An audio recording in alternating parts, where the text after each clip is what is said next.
as an employer now, and I've hired a lot of people, I could say I put almost zero weight or emphasis on any kind of academic degree whatsoever because it's not applicable to what we do. You know, you're not even alone though. Like, I know people who run, say, like financial advising companies that also don't really care about that. Like the number of company owners that aren't looking at degrees is astounding, and it's just growing because you end up hiring a bunch of people that have a degree and they don't know what they're doing at all. So what's the point of looking at that as, you know, a record of what people know? What does your dad, who was sort of like in that world, think of what's going on with this? Like, does he also think it's ludicrous? Is that why he felt to launch this with you? Okay, so he also he's angry. Yeah, like I don't really care. I'm just like, this is a great business opportunity, and we could help a lot of people make education free. This is awesome. Keep wrecking yourselves, right? But Dad's like, these are foundational institutions, and they used to be like magical places for people, and they're like burning themselves to the ground. And I think he's emotionally hurt by that. Well, I imagine he's dedicated his whole life to it.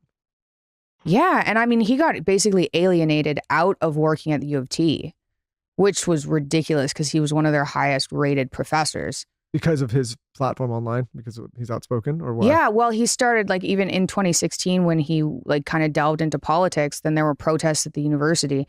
And he's been pretty vocal about like HR companies are taking out the universities. I remember in 2012, we had the dinner table and Dad would like storm downstairs because his office was upstairs and be like, the HR companies are going to be the death of universities.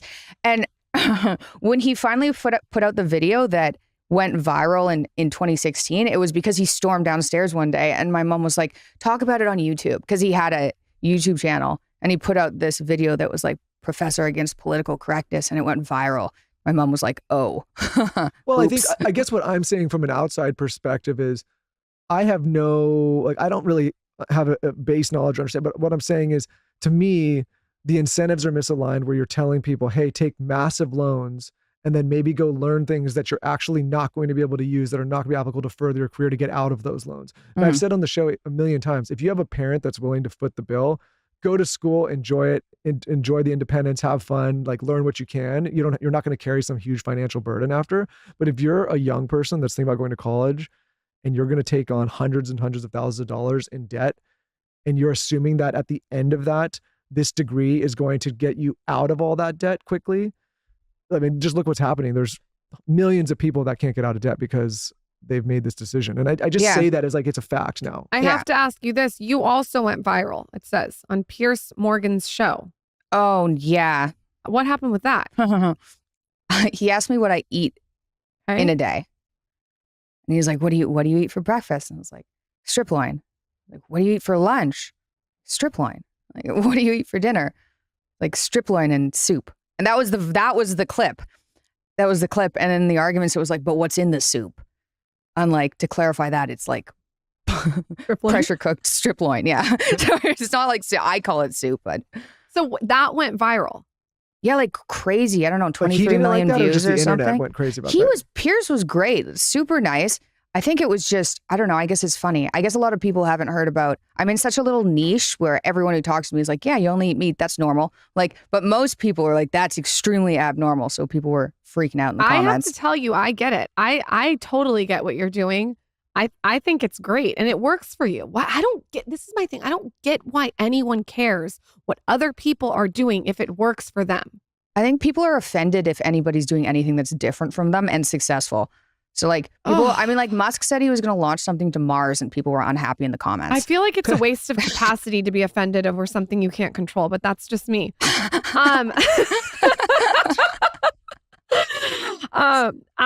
Sorry, Michael. And I don't even know if anyone's ever asked you this. I have to ask you about your beauty health diet. I feel like people always ask you about entrepreneurship. Do people ask you about beauty health diet? Because you're into it. I am into it. Yeah. Oh, for sure. Okay, can I ask you? Okay, yeah, go for it. Favorite skincare hack? Strip loin. That is a skincare hack. Like, actually, honestly, you're so more advanced in skincare than me. I like double wash. That's about my beautiful. Skincare hack. That's from not eating anything and being really careful about mold and any type of environmental exposure. It's basically just anything that I'm exposed to or ingest. That's how I take care of my skin. But that is a I don't want to say that's a hack, but that is something that's obviously you have beautiful skin. That's working, right? Yeah. Like Thank you. People. I've worked really, really hard What for a it. novel thought. First like, thing I noticed. If you live in a Thank moldy you. home and eat like shit, you're gonna have bad skin. If you live in a moldy home and eat well, you're going to have bad skin. Got to check for molds. Yeah. Get even those $6 kits off Amazon. Yes. You can just put them in. You're like in your bathroom and just check. What's your non-negotiable in your wellness routine besides your diet? I would say, besides diet, sleep. I Okay. do really poorly. I do really poorly with not enough sleep. So ideally sleep, it's so bad. Like I used to be on point at like 10 p.m., 6 a.m. wake up, 10 p.m. bedtime, and I felt so great. And then I got so busy that it's been like 12 and 1 o'clock mornings and it wrecks me. So I'd say like number 2, other than diet, is if I can get to bed at 10 p.m., it like changes the outlook of my life. What do you you- guys have a business going on and a 9-month-old, so Yeah. give yourself a little You break. got a lot going. Yeah. What are you reading? What am I reading? Yeah. I haven't read something for fun since before I got healthy. Like throughout my childhood, I was a voracious reader. I had arthritis, so I did sports, but like they hurt. So I read all the time and I went through all the classic books and like old literature. And then when I was 23 and started researching diet, all I read were scientific papers. Oh. And so I spent like before I got to the gluten link, I spent 2 years reading scientific papers till I got to gluten. And then since then, it's really been, I honestly, like people ask me this all the time. What are you reading? I read the Bible. That's about it. Like, and I would read other things, but there's so much work to do that's so enjoyable that I'm like, I can't even focus if I'm doing something other than the work. That makes sense. You're just really passionate about what you do. Did your parents Yeah. introduce you to reading at a young age? Was that something that was mandated in the house? Yeah, my dad taught me how to read when I was 5. I can remember sitting on his lap, like weeping, trying to like, so I was old enough to remember that, trying to sound out words. Are there things that either him or both your parents made you do that at the time you were very resistant to, or you did not like, that you're now grateful for?